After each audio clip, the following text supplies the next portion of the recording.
ঐতিহ্যমণ্ডিত শ্ৰী শ্ৰী আউনীআটী সত্ৰৰ 2006 চনৰ পৰাই ভাওনা সমাৰোহ উদযাপিত হৈ আহিছে। এবাৰ আমি জানিছোঁ যে এই ভাওনা সমাৰোহ একাদশ ভাওনা সমাৰোহ। গতিকে ভাওনা সমাৰোহৰ যোগেদি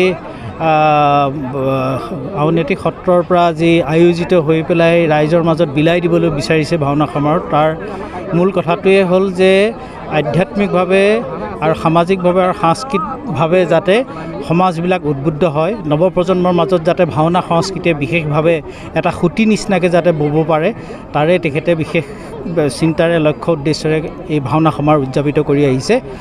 আৰু আমি ভাবোঁ গুৰুজনাৰ এই যি অমূল্য আৰু যি কালজয়ী যি অনবদ্য যি সৃষ্টি ভাওনা, এই ভাওনাই অসমীয়া সমাজৰ এক সম্পৃক্ত হৈ থকা অনুষ্ঠান। গতিকে এই অনুষ্ঠানটোক যদি প্ৰকৃততে আমি অসমীয়া সমাজে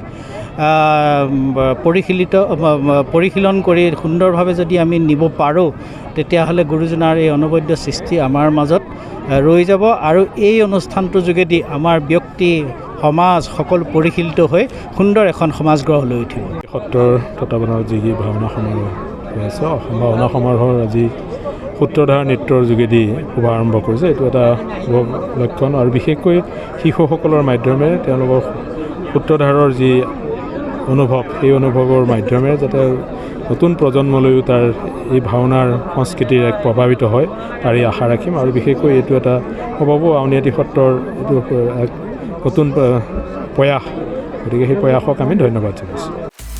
আপুনি বিচৰা বাতৰি পাব কেৱল নিউজ 18 এপত। নিউজ 18 এপ ডাউনলোড কৰিবলৈ স্কেন কৰক এই QR কোড। গুগল প্লে ষ্টৰতো পাব এই নিউজ 18 এপ।